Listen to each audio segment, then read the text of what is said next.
Alors, heureux d'être tous ensemble, maintenant, autour du message de la parole de Dieu.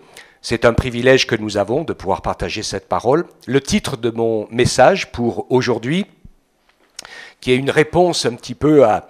Bon, on reste toujours dans le thème de Noël, bien sûr, dans le thème de la venue de Jésus, et je voudrais qu'il y ait à chaque fois un écho, c'est-à-dire de dire et de rappeler pourquoi Jésus est venu, bien sûr, et pourquoi il est né, et pourquoi il est né dans ces conditions-là, parce que c'était nécessaire qu'il naisse au milieu des hommes, homme parmi les hommes, à l'exception du péché, donc d'un miracle du Saint-Esprit, dans le sein de Marie. C'est super important, puisque Jésus prend la nature humaine, il arrive dans ce monde au milieu des plus petits.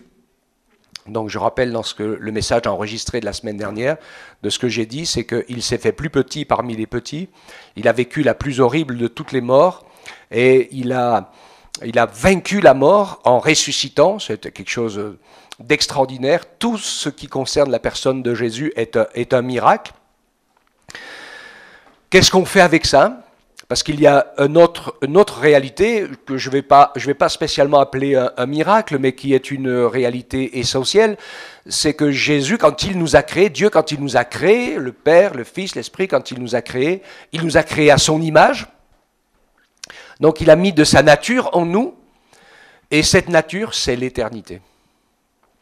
Alors je fais allusion à cette parole au moment de la création de l'homme où Dieu a soufflé sur lui un souffle vivant, et à partir de ce moment-là, le premier homme créé par Dieu est devenu une âme vivante, c'est-à-dire immortelle, indestructible.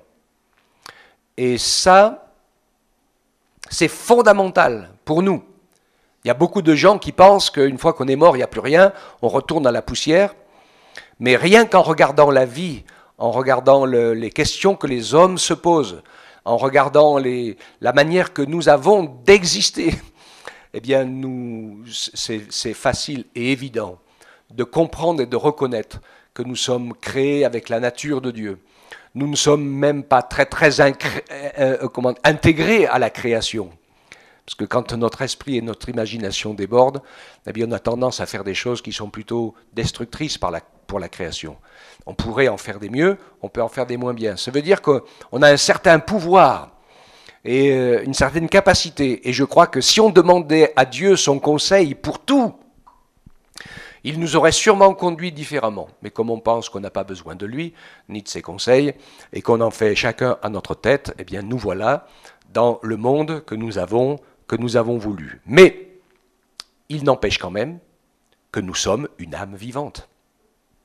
Ça veut dire que même quand notre corps meurt et retourne à la poussière, notre âme et notre esprit ne meurent pas, que nous allons exister pendant l'éternité, je prends le mot exister exprès, parce que nous découvrons avec la parole de Dieu que la vie éternelle, c'est quelque chose de particulier et d'extraordinaire. C'est l'objectif, le but de la venue de Jésus pour nous. Autrement, depuis que nous lui avons tourné le dos au Seigneur et que nous l'en faisons à notre tête, eh bien c'est la mort éternelle qui attend les hommes. Alors Jésus nous cherche, et l'idée du message de ce matin, qui est l'idée de Noël, où Jésus est venu nous chercher en venant sur la terre et en naissant pour devenir notre sauveur, je veux dire et je veux témoigner, et je pense que des millions de chrétiens peuvent faire la même chose aussi, dire ici, en témoignage devant Dieu, que c'est Dieu qui nous cherche. Il y a très peu de gens qui cherchent Dieu, et le peu qui le cherchent à leur manière, dans leurs idées, à leur envie. Mais c'est Dieu qui nous cherche. Et ces circonstances particulières du psaume 107, je pense que je le continuerai, parce qu'il y a au moins 4 types de personnes décrites ici, dans lesquelles nous allons nous reconnaître, dans un des 4 types, je vais en prendre 2 pour ce matin, et où nous nous reconnaissons, et dans chacun de ces stéréotypes un peu généralisés de nos vies à tous, finalement on se reconnaît, des fois on va se reconnaître dans plusieurs personnages, certainement, nous allons voir qu'à chaque fois, Dieu nous cherche, que Dieu laisse les circonstances pour nous amener jusqu'à lui. Et ainsi, le psalmiste dit, au verset 1er, « Célébrez l'Éternel car il est bon, sa bienveillance dure à toujours, c'est-à-dire qu'il fait tout ce qu'il peut pour veiller à notre bien, sans nous obliger à le vivre et à le faire. Vous comprenez la souffrance qui est dans son cœur? Parce qu'il nous a créés libres, donc on n'en fait qu'à notre tête. Et lui, il essaye d'organiser les choses pour qu'on revienne à la réalité de notre corps, de notre âme et de notre esprit. Que les rachetés de l'Éternel le disent, ceux que l'Éternel a rachetés de la main de l'adversaire. Il les a rassemblés de tous les pays, de l'Est, de l'Ouest, du Nord, de la mer. Ils erraient dans le désert, en chemin sur une terre aride. Ils ne trouvaient pas de ville habitable. Ils souffraient de la faim et de la soif, et leur âme était abattue.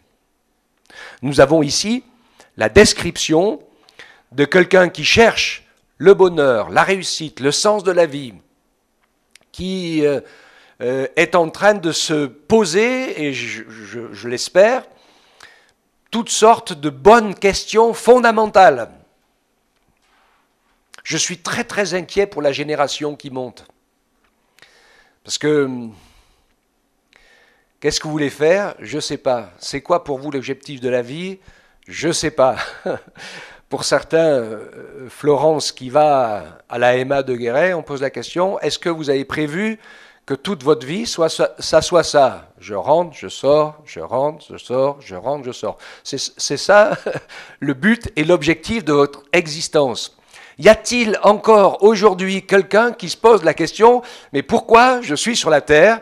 Qui suis-je? Où vais-je? Et que vais-je devenir? Non, il n'y a plus personne qui se pose les questions comme ça parce qu'on ne conjugue plus comme je viens de conjuguer. Donc, les gens ne parlent plus comme ça aujourd'hui. Hein. Et donc, ici, ces gens de partout, hein, le thème est général parce que le Seigneur a racheté des gens du monde entier, de tous les temps et de toutes les nations et de tous les pays. Mais il dit, eh bien, il y avait cette errance. On retrouve cela dans le message de Jésus qui parlait aux foules et il était, nous dit l'Écriture, ému de compassion en voyant la foule parce qu'ils étaient comme des brebis perdues qui n'ont pas de berger. Ils ne savent pas où ils vont. Dieu nous a créés à son image et nous avons la capacité, oui, je l'affirme, et la jeunesse, je vous le dis, vous avez la capacité de conduire votre vie. Pas pour tout, on ne peut pas décider de tout, mais il y a des choses qu'on peut choisir, des choses qu'on peut construire, des directions dans lesquelles on peut aller. Ne laissez pas la vie vous guider, parce que c'est ça aujourd'hui pour beaucoup. Ce n'est pas les hommes et les femmes qui construisent leur vie, c'est la vie qui construit les hommes et les femmes, ou qui les déconstruit, en réalité. Dieu nous a donné la capacité de nous prendre en main, mais on ne le fait pas, parce que nous sommes des pécheurs. Donc, errer dans le désert, ça c'est sûr, parce que l'homme cherche le bonheur dans les plaisirs du monde, et nous savons les uns les autres que les plaisirs du monde n'apportent pas le vrai bonheur. Une jouissance momentanée qui à chaque fois se succède d'un vide plus grand derrière. C'est ce qu'on appelle le chemin des addictions. C'est comme ça que ça dérape dans toutes sortes d'addictions, parce qu'il en faut toujours plus pour déclencher le même degré d'adrénaline en soi. Et donc, ça devient un vrai désert. Et dans le désert, tu meurs de chaud, tu meurs de soif. Une terre aride.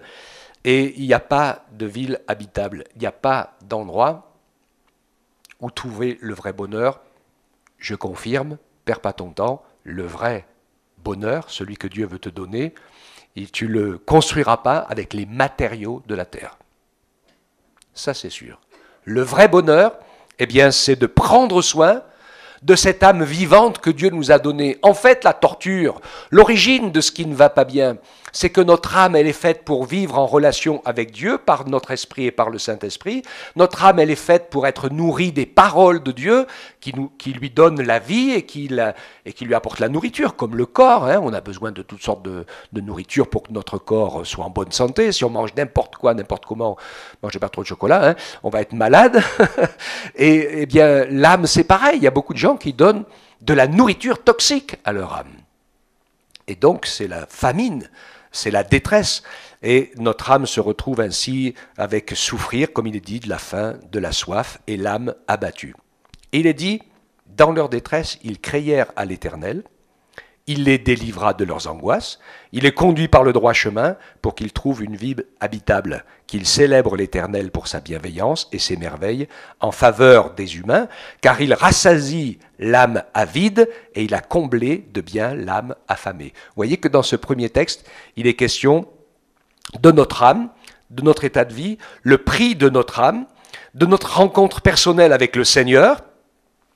Et je dis toujours, il y a eu un Noël, un jour, Jésus est né. Mais en fait, dans la vie d'un être humain, il faut 2 Noëls. Celui de la naissance de Jésus, notre Sauveur, qui est venu, pour lequel nous ne pouvons rien, mais c'est lui qui l'a fait. C'est le plus grand pas, la plus grande marche, il est venu jusqu'à nous. Et puis le deuxième, Noël, eh bien c'est celui, comme Cécilia l'a fait depuis quelques semaines, bien sûr, de laisser venir naître, habiter et vivre le Seigneur Jésus dans notre cœur, dans notre âme et dans notre corps par son Esprit Saint. Alléluia. Est-ce que ça vous parle, ce deuxième Noël? Je pense qu'il pourrait y avoir encore de la joie, de grande joie dans le ciel pour ceux qui n'ont peut-être pas encore fait le pas et qui n'ont pas encore dit oui à Jésus, qui le connaissent, mais beaucoup d'adultes ici l'ont déjà fait. Il y en a qui sont peut-être encore jeunes, enfants ou autres, qui ne l'ont pas encore fait. Il n'y a pas d'âge pour donner sa vie au Seigneur. Vous avez entendu Cécilia ce matin, il y a longtemps déjà, qu'elle connaît le Seigneur et qu'elle veut marcher avec lui. Eh bien, il n'y a pas de souci. On s'aperçoit dans l'expérience que plus on est engagé jeune pour le Seigneur, pour le servir et pour lui donner sa vie, ben finalement, plus on construit vite et solidement sa vie chrétienne. On bâtit sa maison sur le rocher. On prend l'habitude de faire les bonnes expériences dès le début. Il est celui le Seigneur de la délivrance et celui qui sauve nos âmes perdues et qui nous donne ainsi, par son esprit, la possibilité de retrouver la vie à notre âme, parce que quand le Saint-Esprit vient habiter en nous, eh bien, il fait comme une sorte de résurrection de l'âme, parce que notre âme va re-respirer de nouveau, elle va être reconnectée avec sa nature, parce qu'elle nous a été donnée par Dieu, elle est à l'image de Dieu, elle est éternelle comme Dieu, et elle ne vit que de la communion avec le Seigneur, comme le Père, le Fils et l'Esprit vivent éternellement de la communion ensemble. Et là, c'est la même chose pour notre âme. Amen. Alors, il est question bien sûr de la prière sincère. Il dit que dans leur détresse, ils crièrent à l'Éternel. Et ici, c'est la détresse de l'âme. Je vais parler tout à l'heure un peu d'autre chose en ce qui concerne le corps. Mais je reviens à ce que je disais au début, en introduction, la détresse de l'âme, c'est-à-dire réaliser l'état spirituel, moral dans lequel nous sommes. La majorité des gens viennent à la foi, non pas avec la détresse de l'âme, mais avec la détresse du corps. Quand on est prisonnier, quand on est malade, quand on risque de mourir, quand on a un gros souci de famille, quand on a un gros souci de travail, d'argent, parfois même avec les ténèbres, ça arrive aussi, parce qu'il y a des gens qui ont trafiqué avec les ténèbres et puis ils se retrouvent ficelés, barricadés et prisonniers dans des choses dont ils ne s'étaient pas rendus compte. Mais voilà, ici, il est parlé de la détresse de l'âme, et quand c'est notre être intérieur qui est en détresse, eh bien la prière est sincère quand on cherche le Seigneur. Parce qu'on ne cherche pas simplement quelqu'un qui va nous donner des solutions aux problèmes qu'on n'arrive pas à résoudre, les problèmes humains. Mais quand c'est notre âme qui est en détresse, alors on a besoin d'un sauveur. On a besoin d'être réconcilié avec Dieu. On a besoin de vivre de la prière qui ne soit pas une récitation religieuse, mais qui soit un dialogue entre Dieu et nous. Amen. Donc cette prière sincère arrive et le Seigneur est celui qui peut nous délivrer. Au verset 10, toujours du psaume 107, il dit « Il y en a d'autres qui habitaient les ténèbres, l'ombre de la mort, prisonniers dans le malheur et dans les fers. Parce qu'ils s'étaient révoltés contre les paroles de Dieu et parce qu'ils avaient dédaigné le conseil du Très-Haut, il humilia leur cœur par la peine, ils trébuchèrent et personne ne les secourut. » Alors ici, c'est un chapitre bien particulier de tous ceux qui ont affaire au monde des ténèbres dont je faisais allusion il y a quelques instants. des gens qui sont allés consulter les guérisseurs, des personnes qui disent la bonne aventure, qui ont eu une conduite morale dépravée, etc. Des choses comme ça qui fait que, eh bien, sans s'en rendre compte, ou parfois certains s'en rendent compte, mais ils pensent que c'est sans conséquence, eh bien, violent les règles de sécurité de Dieu et se retrouvent ainsi directement livrés aux puissances des démons, des ténèbres et du mal qui va commencer à mettre une option dans leur vie. Si quelqu'un, par exemple, va consulter une personne qui prédit l'avenir, la plupart du temps, les gens se font piéger parce qu'en consultant cette personne, elle est capable de dire des choses passées ou présentes qu'elle ne peut pas savoir. Lorsque je veux dire dans l'existant, eh bien, le monde des ténèbres, le diable, les démons, ils connaissent ce que tu fais de ta vie. Ils connaissent.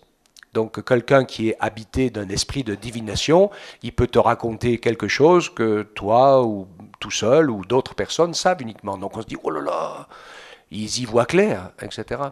Hein? Donc c'est comme ça que les gens se font amorcer dans ce domaine, et ce qui se passe après, c'est que la personne se met à dire un certain nombre de petites choses pour commencer, qui vont arriver, mais qui ne seraient jamais arrivées si vous n'étiez pas allé les consulter. Parce que ça passe directement d'un don de divination à un début de téléguidage. Et après, eh bien, l'adversaire, l'esprit mauvais, va téléguider la vie des gens et tranquillement les amener en prison pour que les gens soient dans la détresse, dans le drame, et puis il arrive des drames de plus en plus difficiles, ou alors vous avez des gens qui sont complètement bien bénis par cette personne, ou par le guérisseur, ou par la diseuse de bonne aventure, et c'est quelqu'un de sa famille juste à côté qui est détruit et anéanti. Sans compter le nombre de gens qui font de la dépression nerveuse, de gens qui sont plus capables d'écouter la parole de Dieu et qui ont une partie de leur vie spirituelle qui se retrouve anéantie, annihilée, paralysée, endormie dans de telles circonstances. Donc c'est comme ça que ça se passe. Parce qu'ils ont méprisé la parole de l'Éternel, parce que Dieu, dans sa parole, nous met en garde et il nous explique. Pas toujours pourquoi certaines choses ne sont pas bonnes, mais il nous dit qu'elles ne sont pas bonnes et qu'il ne faut pas les faire. C'est écrit clairement dans sa parole qu'il y a des choses qu'il ne faut pas faire. On est d'accord, hein? Et donc, on le sait. Alors, je vous en ai donné un peu l'explication. Le Seigneur n'a pas toujours donné l'explication, mais il veut nous apprendre aussi à lui faire confiance. Comme une maman qui dit à son enfant, ne bois pas ce qu'il y a dans cette bouteille. C'est de l'eau de Javel. Parce que c'est comme ça, hein. Des fois, on n'est pas fin, des fois, hein. On met des produits dangereux dans des récipients de consommation courante. Il y a beaucoup d'accidents domestiques qui sont arrivés comme ça, mais le diable, il fait toujours ça, lui. Il met tous les produits toxiques dans les boissons courantes, dans tout ce que les gens pratiquent tous les jours. Donc, on a intérêt de veiller et de faire attention. Alors, il est dit, bien sûr, il a parlé ici de ce que eux aussi, dans leur détresse, ils ont crié à l'Éternel, qui va les sortir de leurs angoisses, qui va les sortir des ténèbres et de l'ombre de la mort, et qui va rompre leurs liens. Alléluia. Parce que quand on est pris dans la puissance des ténèbres, vous savez, il n'y a pas de secret. Il n'y en a qu'un seul qui peut nous en sortir. C'est Jésus. Personne n'a la force, on n'a même pas la force de sortir de nos propres péchés. Comment voulez-vous qu'on trouve la force de sortir des liens de l'adversaire et de ses attaques? Jésus, il le disait à son peuple, à Jérusalem, il dit « Combien de fois j'ai voulu être comme une poule qui prend ses poussins sous ses ailes pour les protéger des attaques de l'adversaire, du feu de l'ennemi. Et vous ne l'avez pas voulu. Hein? Ça me rappelle une petite histoire vraie d'une grange qui a brûlé une fois. Et dans la grange, on a trouvé une poule complètement calcinée. Et en soulevant la poule entièrement calcinée, dessous, il y avait tous ses poussins. Ils étaient tous vivants. Elle avait sacrifié sa vie pour pouvoir sauver sa couvée. C'est exactement ce que Jésus a fait. Hein? Il a sacrifié sa vie pour pouvoir nous sauver. Mais comme il est Dieu, bien sûr, il a triomphé, lui, du péché et de la mort. Ainsi, ne négligeons pas, et je voudrais que ce message il soit pour tous ceux qui ont affaire aux œuvres des ténèbres, coupez net, demandez pardon à Dieu, de vous être laissé entraîner dans ce chemin de ténèbres et de mort, de ne pas avoir compris qu'il fallait respecter les lois de Dieu. Il y a des gens qui font n'importe quoi dans le domaine spirituel, s'imaginant qu'il n'y a pas de loi. Y a-t-il quelque chose sur notre terre et dans la création qui fonctionne sans loi? Vous avez la loi de l'empesanteur, vous avez la loi de l'eau qui monte par capillarité dans les arbres. Enfin, il y a plein de règles de naturelles que Dieu a mis pour que la vie, pour que tout fonctionne ensemble. Et vous croyez que dans le monde spirituel, c'est pas pareil? C'est exactement pareil. Il y a une loi qui existe dans le monde spirituel. Elle est normalement uniquement réservée à Jésus, qui est celle de pouvoir prendre le mal et le mettre ailleurs. C'est ce que Jésus a fait. Il a pris nos péchés, nos maladies. Cette loi, elle est pour lui, et il est mort avec, entraînant ainsi la guérison, la délivrance et la condamnation. Les guérisseurs sont des voleurs, parce qu'ils utilisent cette loi, et donc ils enlèvent le mal à des gens, mais la plupart du temps, la majorité d'entre eux, ce mal est transformé, c'est-à-dire qu'ils ont autre chose à la place. Et donc ils deviennent dépendants, ou alors c'est quelqu'un d'autre, ou dans la famille du guérisseur, ou le guérisseur lui-même, ou dans la famille de celui qui vient consulter, qui se transforme en poubelle et qui reçoit tout ce qui est enlevé, changé, transformé et envoyé. Quelle misère, quelle détresse. C'est des lois. Je n'ai pas le temps ce matin, ni la volonté de vous citer tout un tas de lois, mais dans la parole de Dieu, c'est écrit, il y a la loi du pardon aussi. Elle est incontournable, celle-là. Si nous ne pardonnons pas aux hommes leurs offenses, Dieu ne peut pas nous pardonner nos péchés à nous. Il y a des lois incroyables.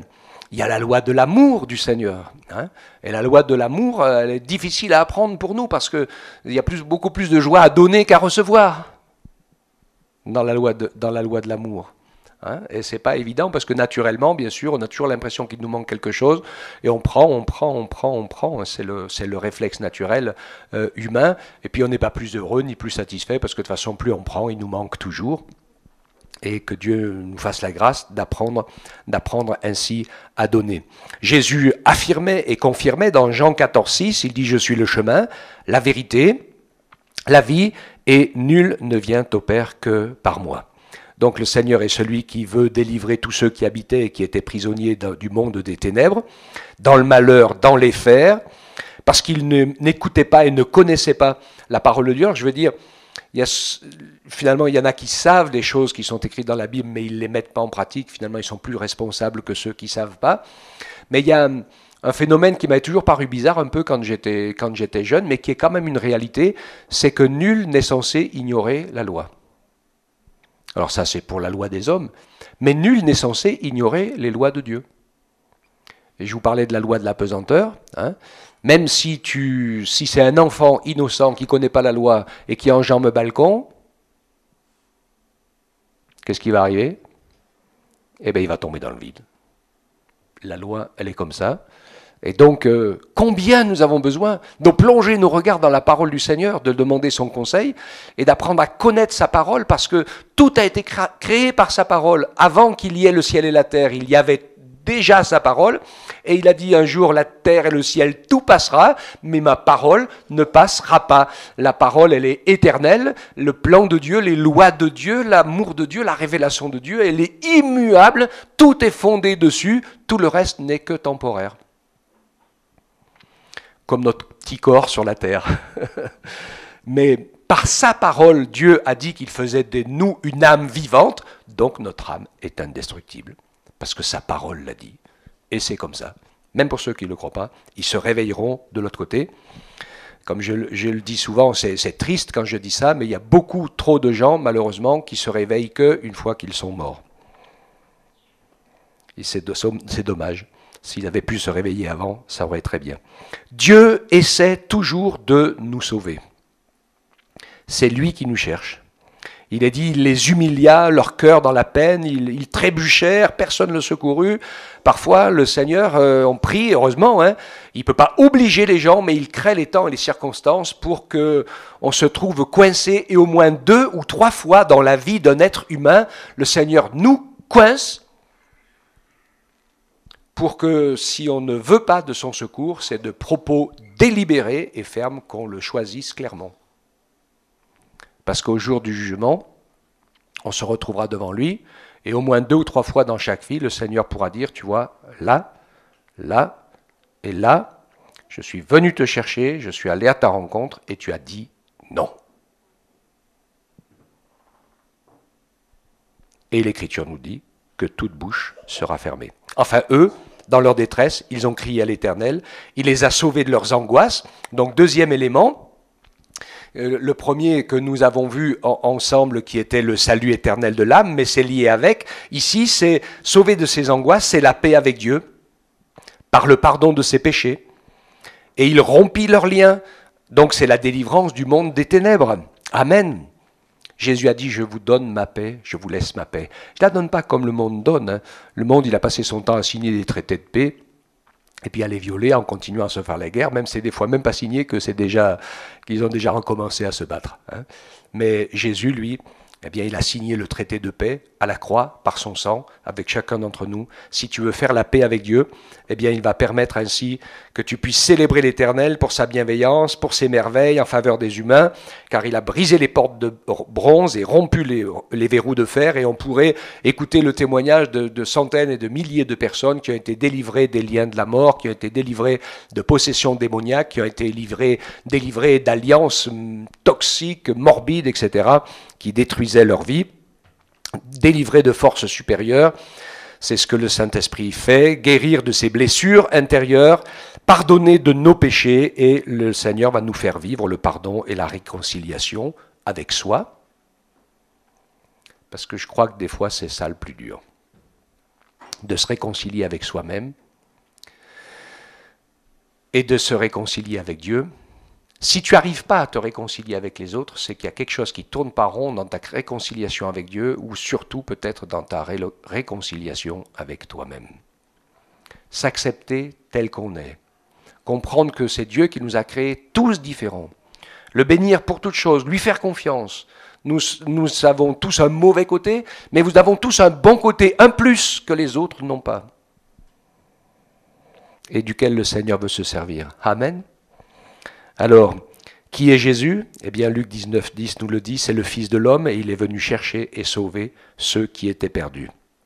Ainsi, Jésus, qui est la parole de Dieu, est devenu homme pour nous délivrer et expier de nos péchés, et nous permettre ainsi, par son incarnation, par sa crucifixion, par sa résurrection et par la venue du Saint-Esprit en nous, de faire de nous des hommes et des femmes libres. Dans le livre du prophète Ésaïe, qui était cité par Luc 4, 17 et 19, Jésus rentre dans la synagogue, on lui remet le livre du prophète, Jésus ouvre ce livre, et à un endroit bien précis d'Ésaïe, et puis il lit ce texte qui dit « L'Esprit du Seigneur est sur moi, parce qu'il m'a oint, pour guérir ceux qui ont le cœur brisé, pour annoncer la bonne nouvelle aux pauvres. Il m'a envoyé pour proclamer aux captifs la délivrance, et aux aveugles le recouvrement de la vue, pour renvoyer libres les opprimés, pour proclamer une année de grâce du Seigneur. » Il y a ici 6 actions précises que le Seigneur fait. Écoutez-les bien, je vais les redire, et vous allez les classer par ordre d'importance. Il dit pour guérir ceux qui ont le cœur brisé. C'est une chose. Après, il dit pour annoncer la bonne nouvelle aux pauvres. C'en est une autre. M'a envoyé pour proclamer aux captifs la délivrance, aux aveugles le recouvrement de la vue, pour renvoyer libres les opprimés, pour publier une année de grâce du Seigneur. Alors, je me suis dit, c'est quoi le plus important pour vous, pour moi, pour toi? C'est quoi le plus important? Eh bien, c'est la proposition 1, 4, 3 et 5. Être guéri, être délivré, être libéré. Guéri, corps, âme, esprit, délivrer des liens, libérer des oppressions. Et c'est quoi le plus important pour Jésus? Eh bien, pour Jésus, le plus important, c'est l'option 2 et 6. Parce que le plus important, c'est que tu puisses accepter la bonne nouvelle de l'Évangile et accepter Jésus dans ta vie pour qu'il vienne habiter en toi. Et le plus important, ensuite, eh bien, de proclamer cette année de grâce du Seigneur, ça veut dire que ta vie entre dans la grâce éternelle de Dieu. Que tu entres dans son plan, dans sa volonté, dans ce qu'il a construit pour toi. Voyez, nous, on peut voir que Dieu est celui qui vient à notre secours, celui qui nous délivre, celui qui nous libère, celui qui restaure. Enfin, voyez, c'est lui qui vient à notre service. Et il le fait, il n'y a pas de souci. Mais pour Jésus, ce qui est le plus important, c'est qu'on entre dans son royaume. Il y a des gens qui ont été guéris, miraculés par le Seigneur. Tous ceux que Jésus a guéris et miraculés n'ont pas été sauvés et ne sont pas tous devenus disciples de Jésus. Quand il a guéri les 10 lépreux, ils sont tous repartis à leur vie de plus lépreux. Il n'y en a qu'un seul qui est revenu. Rendre gloire à Jésus, se prosterner devant lui et reconnaître son autorité pour pouvoir entrer dans son royaume. Voyez l'importance, hein? Et c'est vraiment essentiel. Le plus important, donc, pour toi, c'est peut être une chose, mais le plus important pour Jésus, c'est de l'accepter en soi pour qu'il nous sauve et de l'accepter pour qu'il nous fasse entrer dans une nouvelle vie, une vie de grâce. Et je prends toujours les deux exemples et je vais terminer. Le plus beau Noël pour les hommes, eh bien, aujourd'hui, c'est la fête. Parce qu'on ne pense qu'à faire la fête et les gens sont très malheureux parce qu'ils ne peuvent plus trop faire la fête à certains moments. Mais le plus beau Noël pour Jésus et pour toi, eh bien, c'est la rencontre et c'est l'adoption. C'est le deuxième Noël. C'est celui où tu laisses naître Jésus en toi, où tu lui donnes enfin ton cœur, ta vie. Et ça, c'est vraiment extraordinaire. Il y a des milliards de personnes qui ont refusé de recevoir Jésus comme leur sauveur. Ils sont rentrés perdus dans l'éternité. Mais il y a aussi des milliards de personnes de tous les temps et de toutes les époques qui l'ont reçu. Ils ont rencontré Jésus, ils ont vécu la nouvelle naissance, leur destinée terrestre et leur destinée éternelle ont été changées. Ils ont été sauvés et reconstruits. Alors il y a une question, bien sûr. Et toi, quel sera ton Noël ? Rester dans la mort ou entrer dans la vie ? Parce que le problème, c'est que des gens, ils disent, je suis là, je choisis la mort, je choisis la vie. Non, non, tu ne choisis pas ou la mort ou la vie, tu es déjà mort. Tu n'as qu'une seule solution. Si tu ne veux pas rester mort, tu peux choisir Jésus, tu peux choisir la vie. Alléluia, hein. Et merci bien sûr pour tous ceux qui l'ont fait. C'est ça l'essentiel, l'important. Mais en choisissant la vie, choisissons ce que je viens de dire en terminant ici. Cet appel de Jésus qui l'appelle à le suivre, à ses disciples, Jésus est venu vers nous, mais il a dit « Suivez-moi ». Il nous appelle pour le suivre, il nous appelle pour le servir, il nous appelle pour entrer dans son plan, il nous appelle pour préparer les œuvres qu'il a accomplies d'avance pour chacun d'entre nous. Il nous appelle à venir à lui et pas à lui dire de venir nous aider, nous secourir, etc. Il va le faire. Mais si nous cherchons d'abord le royaume et la justice de Dieu, c'est lui, le Seigneur, qui va nous donner tout le reste dont nous avons besoin jour après jour. Vous inquiétez pas, il va pouvoir, il va pourvoir, il fera toutes choses belles en son temps. L'essentiel pour nous, c'est de le mettre sur le trône de notre cœur. Amen. Seigneur, que ta volonté soit faite et pas la nôtre. Sois béni. On te loue, Seigneur. On te rend grâce et te célèbre pour ta bonté et ta fidélité. On te remercie pour ton amour et ton salut. Merci de nous permettre de faire le bon choix, de te mettre en premier dans nos cœurs et dans nos vies. Merci de nous permettre de te servir, de glorifier ton nom et de te célébrer de toute notre force. Que ton nom soit glorifié, que ton nom soit béni, Seigneur, pour l'amour que tu manifestes en nous. Nous nous attendons à toi, nous te rendons grâce et nous célébrons ton beau nom. Amen.